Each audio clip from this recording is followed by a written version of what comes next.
Well, welcome back to Bill's Cichlid Room. Well, it's just over 12 months ago, I got a group of Vieja fenestratus from Predator Aquatics. So there was a group of 9, a mix of the normal coloration ones and the pink ones. So I put them into a tank together, and before too long, I actually had 2 pairs. So the way they paired off, it was the normal coloration ones. There was a pair of those that were breeding, and as you can see here, there's a load of fry, and a pair of the pink variety as well. So what the aim was with these is to try and get them to get a normal coloration one and a pink coloration one breeding together, and that way when they get to about 3 or 4 inches, they start peeling and you'd end up with some marbled ones. But anyway, the way these ones worked out, it was the normal coloration ones and the pink coloration ones that paired off. So I actually had them both breeding in the tank at the same time. So as you can see here, there's 2 lots of fry. So the fenestratus, so fenestrata actually comes from Latin for window, and as you can see on the normal coloration ones, that they have vertical and horizontal bars, so they actually look like a window. So that's where they get the name from. So anyway, I had them both 2 pairs breeding in the tank at the same time, and what you can see here is a video of the normal coloration ones just after the fry had become free swimming.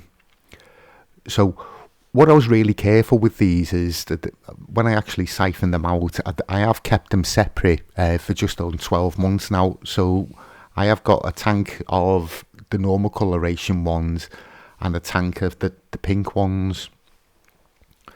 So yeah, what I found them, they were actually really good at caring for the fry. But what was happening is once the fry got to a certain size, and they were no longer looking after them, the males of both pairs actually beat up the females. So I lost both the females. So I took the males back to Predator Aquatics. Yeah, but as you can see in this tank here, so yeah, the fry, this was probably after about 3 or 4 weeks. So the fry, they were probably about 1/4 of an inch inside, and the parents were doing a really good job of looking after them, and like each of the pairs were guarding their own fry against against the other ones.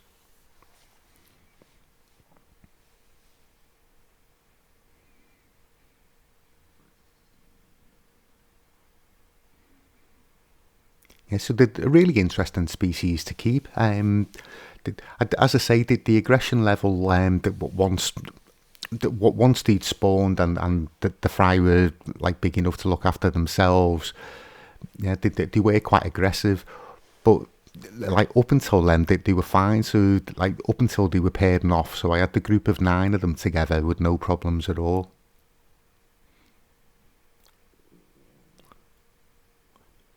Yeah, so the way I bred these was quite unusual for myself, and there was actually a species only tank.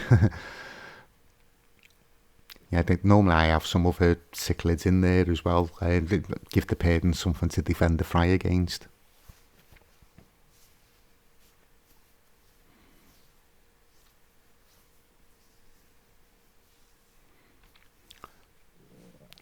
Yeah, so this is when I separated the fry. So like this is the normal coloration ones. So these were actually born, it was April last year, April 21. So as you can see, there was quite a good horde of them.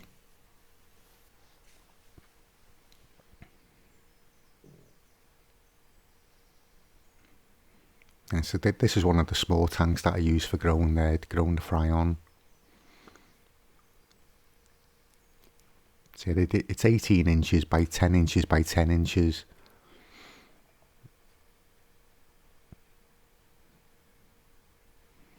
Yeah, so I have the little bit of rock in there just to stop the pH from crashing.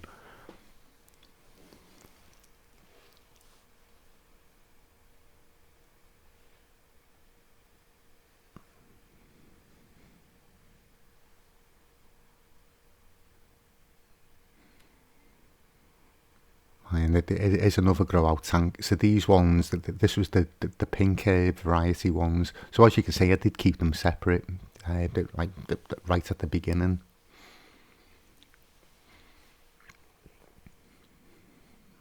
So again, it's the same size grow out tank with a little bit of tougher rock in this one.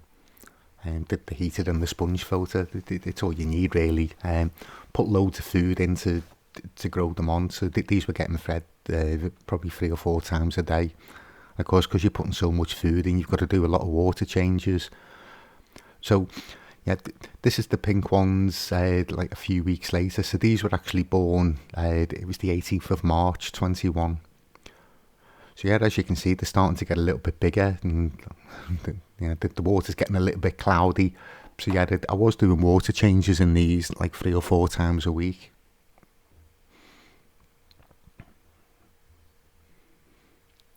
But you can see the patterns are starting to develop in them. So yeah, I think they were probably about 3 or 4 months old then. So what I actually did, some of the normal coloration ones that I put in this tank, so this is a tank that these are all the fish that I'd bred during the previous 12 months. So it's everything in this tank is ones that I'd actually bred myself. So as you can see, the cutter eye, so they've actually spawned in there. So yeah, they've got a load of fry, and there's a pair of Neotropolis have just spawned in here as well. So underneath that bogwood. But as you can see with the fenestratus, so yeah, it's like the 12 months old now. So they're up to about 4.5 inches. These ones. Again, they're in a community setting. There's no aggression with them, but at this size, obviously because they haven't paired off yet.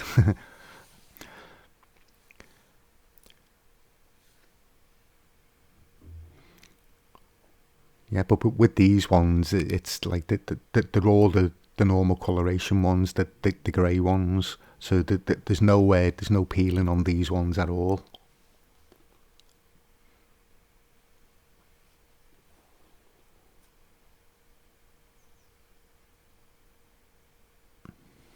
So this is the rest of the normal coloration ones, but as you can see here, there's one of them that's actually started to peel.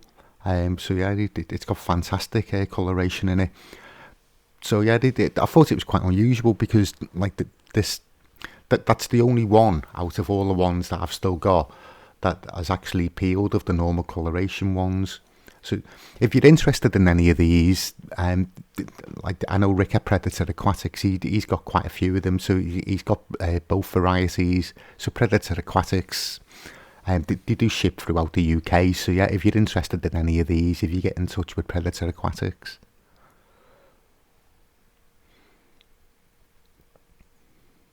Yeah, so this is just a grow out tank. So there's quite a few different species of fish in here. Yeah, Nicaraguans. Yeah, it's just unusual. So there's only one out of the whole batch of the normal coloration ones that had actually turned, that started to peel. So these are the pink ones. Again, these ones are about 12 months old. So as you can see, some of the coloration in them, they're starting to get the yellow at the like on the dorsal and just above the head. And the tail fin, so yeah, they're turning into really nice fish. But there's quite a few of them actually started peeling, which is making for really interesting like colours.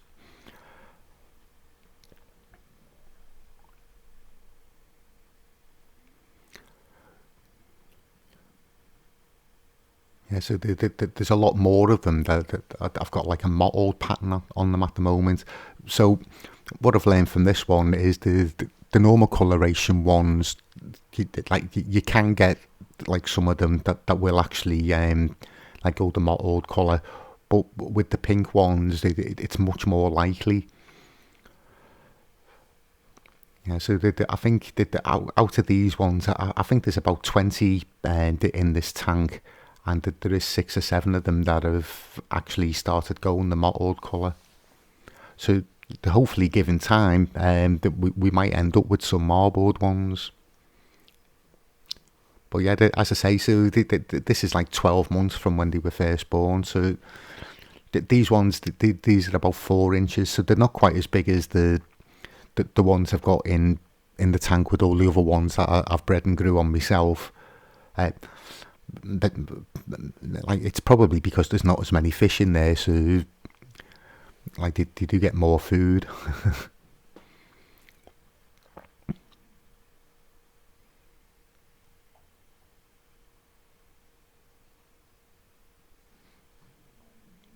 Yeah, so it's been quite interesting. So 12 months in, I, I wasn't able to get a normal coloration one and a pink coloration one to breed together. But with the pink coloration ones, like there is quite a few of them that have like started to peel, and hopefully I will get some of the marbled ones. So what my planning is with these is to grow them on and actually breed these again. So it'll probably take another 6 months or so.